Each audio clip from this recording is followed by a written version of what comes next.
ഒരിക്കലും മടുക്കാത്തൊരു കാര്യം എന്താ ചോദിച്ചാൽ അത് തീറ്റയും കൂടിയാണല്ലോ അല്ലേ. രാവിലെ തുടങ്ങിയത് തീറ്റയും കൂടിയാട്ടോ. അപ്പോൾ രാവിലെ തന്നെ നമ്മൾ പഴഞ്ചോറാണ് തിന്നിട്ടുള്ളത്. പഴഞ്ചോറ് നല്ല തൈരൊക്കെ ഇട്ടിട്ട് കാന്താരിയൊക്കെ മുളക് ഇതൊക്കെ ആയിട്ട് അങ്ങനെ മക്കൾ തിന്നു കേട്ടോ. ഞാനത് തിന്നാൻ പോയിട്ടില്ല, അല്ലെങ്കിൽ തന്നെ നമ്മൾ ഓവർ തടി ഉണ്ട്.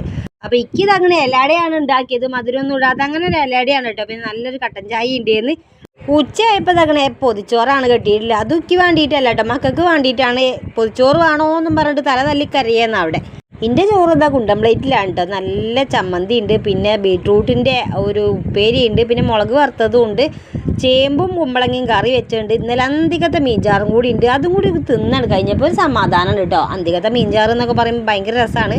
പിന്നെ അതങ്ങനെ ഒരു ജഗ് വെള്ളം കുടിച്ചു. അത് കഴിഞ്ഞാൽ പിന്നെ ഒരു ലൈസ് കൊണ്ടുവന്നിട്ട് അത് തിന്ന് വീണ്ടും ഇതാകും തൊള്ളക്കടക്കല്ലാതായപ്പോൾ ഒരു കിക്കറ്റിൻ്റെ ഒരു മുറിയും കൂടി തന്നു കേട്ടോ മക്കൾ. അതും കൂടി തന്നപ്പോൾ ഒരു സമാധാനമായി. രാത്രിയിൽ ഇതാക്കണത് അങ്ങനെ പ്രത്യേകിച്ച് ഞാൻ എടുത്തിട്ടില്ല, കാരണം ഉച്ചക്ക് തിന്ന അത് സെയിം പരിപാടിയാണ്. പിന്നെ കൊക്കവട ഉണ്ടായിരുന്നു, പപ്സും ഉണ്ടായിരുന്നു.